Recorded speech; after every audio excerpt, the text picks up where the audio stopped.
went to the animal fair, the birds and the bees were there. The big baboon by the light of the moon was combing his auburn hair. The monkey fell out of the bunk and slid down the elephant's trunk. The elephant sneezed and fell on his knees, but what became of the monkey? Hello! Hi! Welcome once again to M5's English language learning program, Let's Speak English. I'm Gav Duncan, and I'm here on your TV to help you learn English. Now, are you sitting comfortably? Yes? Good.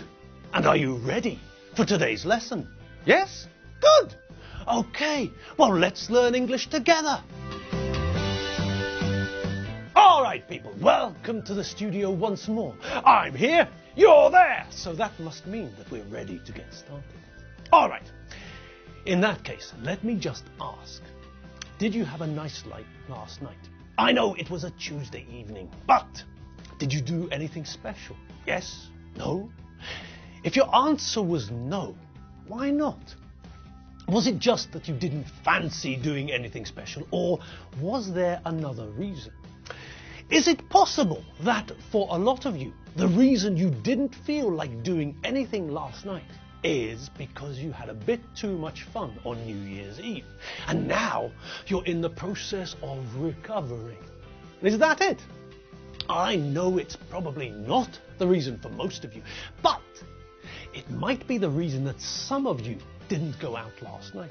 It might be the reason that some of you just sat on the sofa last night staring at the TV. And that's okay. I know what that feeling feels like. Plus, there's another reason for staying in, isn't there? Yes, that's right. There's still lots of food left over from Christmas. Yes, that's something that we all know about. When we cook and bake for Christmas, we normally cook and bake too much. And this means that we have a choice. We can choose to throw the food away, but that's a silly idea. Why throw good food away? That's daft, that's silly, that's stupid.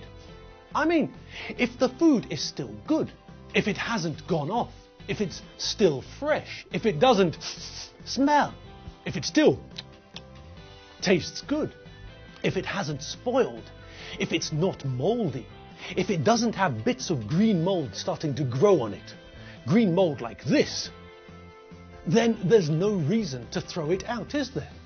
There's no reason to throw good food away. That would be a waste, wouldn't it? Yes, we'd be wasting food. So we can also waste other things, not just time and money. If we use something badly, we can say that we're wasting that thing. So, if you buy some petrol and then pour it into the street, then maybe you didn't waste your money when you bought the petrol, but now, when you're not using the petrol, but you're pouring it onto the asphalt, onto the pavement, in the street, you're wasting your money, you're wasting the petrol you bought. If you're in the desert and you don't have a lot of water, you have to make sure that you use the little water you've got in a sensible way. It's stupid and dangerous to waste water in the desert, isn't it, Dusty?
Lip balm? Okay, so that was a good example of Dusty Bottoms wasting water. The two other amigos are almost dying of thirst, and Dusty just throws his nearly full canteen of water onto the hard, dry desert floor, where the water disappears into the cracked earth. Well done, Dusty. At least he offered them some lip balm, though. That stuff people put on their lips in the winter to stop their lips from drying out and cracking. At least that was nice of him. All right, so we know that we shouldn't waste our Christmas food. We bought the food, we paid good money for the food, then we took the food home and cooked and baked it. Again, we used electricity and gas, and we pay good money for those utilities too.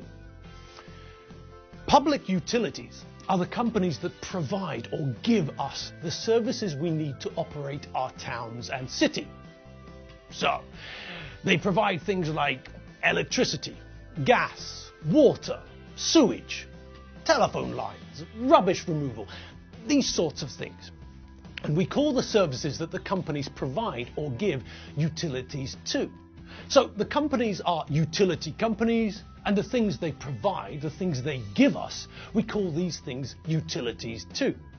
So all of the things that we need to make the infrastructure of a house or a flat or an office block or a shopping centre or a village or a town or a city work, these are what we call utilities.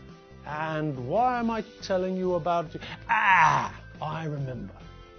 When we were baking and cooking, we were using water, gas, electricity. We created rubbish which has to be taken away, and we pay for all these utilities. Well, most of us do. My friend Freddy doesn't, though. His dad pays for his utilities. So, the point is, again, not to waste things. We paid money for these things, the utility services that we used when we were cooking and baking. And now, if we throw our leftover Christmas food in the bin, then we're wasting lots of things. We're wasting food, good food that we should eat.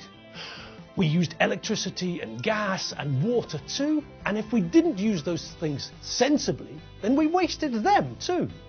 And we paid money for those services, those utilities. But now, if we throw the leftovers away, then that money has been wasted as well. So, obviously, we have to throw bad food away.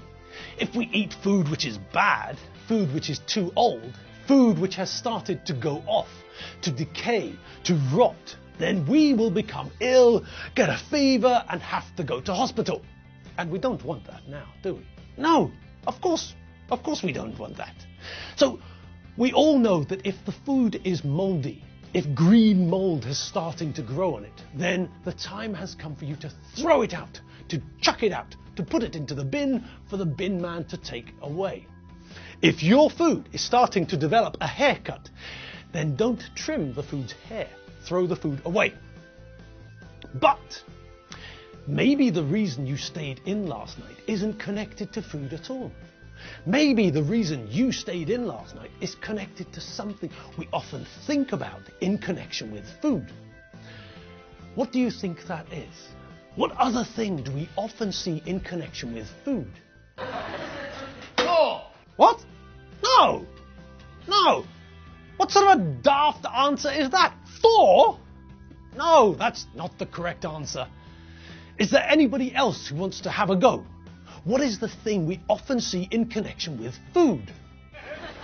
Lip, nip, nip, nip, bip. What?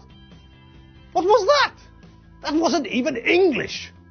Good God, people, try and get it together. Okay, one last time.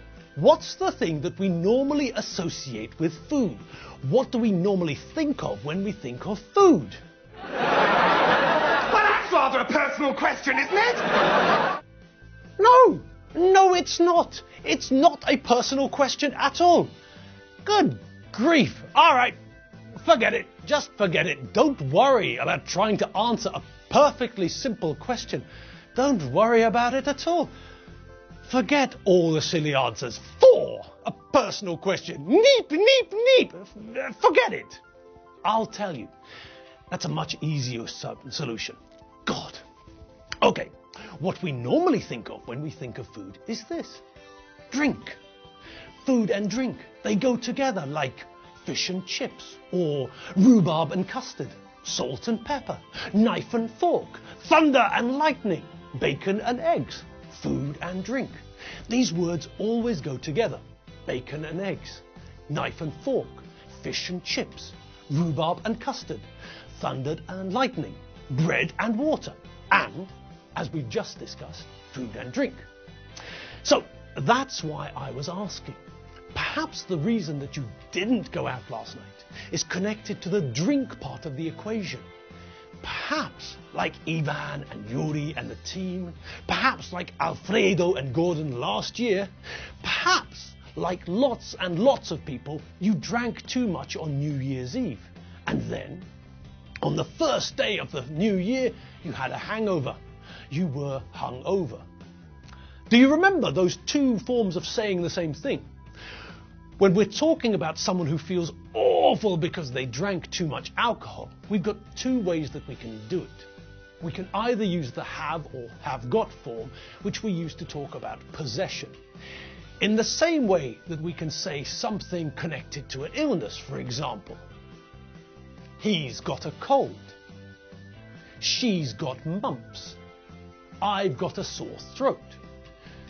Now, we also know that we use these forms, using the verb to have or using the verb to have with got added, to talk about more general ideas of possession, of having something, of owning something, of something belonging to me or you or someone else. They've got a nice house. She has a very old car. We've got 3 dogs and 4 cats. And if you all remember, and I know that you all remember, we use the same form to indicate possession when we're talking about how someone feels after too much alcohol. He's got a hangover. Turn that music off! I have a hangover! Please leave her alone. She's got a hangover. Okay, so that's the first way that we can tell or inform people about this medical condition. But we can also use another verb, can't we? Yes, that's correct, Batman. We can also use the verb to be in combination with or together with the adjective hungover. So we have 2 ways of saying the same thing. Either we use the verb to have, or the more informal version, have got, and add the noun, a hangover, or we can choose to use the verb to be and use the adjective hungover to tell people that we don't feel too well. When we want to use the second method, when we want to use the adjective in combination with, together with the verb to be, then all we have to do is pick the correct form of the verb to be, depending on the subject. The correct form is either am, is, or are. We use am for the first person singular, I am. We use are for the second person singular, you are. We use is for the third person singular, he, she, or it is. And for the plural subject forms, it's easy. All of the plural forms use are. We are, you are, and they are. After that, well, all we have to do is add the adjective, hungover. You drank too much, you're hungover. The Prince of Wales drank 12 litres of Palinka last night. Now he's hungover. The Mav Symphony Orchestra drank all of the beer and wine, and now they're all hungover. So, perhaps the reason that you didn't go out last night, maybe your decision to stay in and watch TV, was connected to the fact that we've just finished the Christmas and New Year's season. And, as we all know, at this time of the year, most people eat and drink more than usual. This is why we normally gain weight. We put weight on at this time of the year. This isn't the same idea as the farmer fattening up the geese. No. When you fatten something up, it means that you deliberately decide to make that animal, normally an animal, fatter. You decide that you want the animal to be fatter, and so you give the animal more and more food. You fatten it up. But when we're talking about ourselves, then we don't use the same verb. It's not the same situation at all. When we eat too much, we become fatter, yes, but the verb we use is the verb to put on weight. We can also say to gain weight. If you eat more and more, you will put on weight. You will gain weight. You won't fatten up. That's something that farmers do to animals like geese and other animals.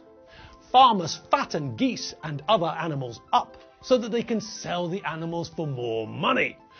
Nobody wants to buy a skinny pig, do they? All right, and on that note, I'm going to leave you with a beautiful mental image of a skinny pig in your head. That's a strange idea, but a good way to end. Yes, people, it's time for me to head home and eat something. I'm not going to waste any of the leftover food we've got in the fridge.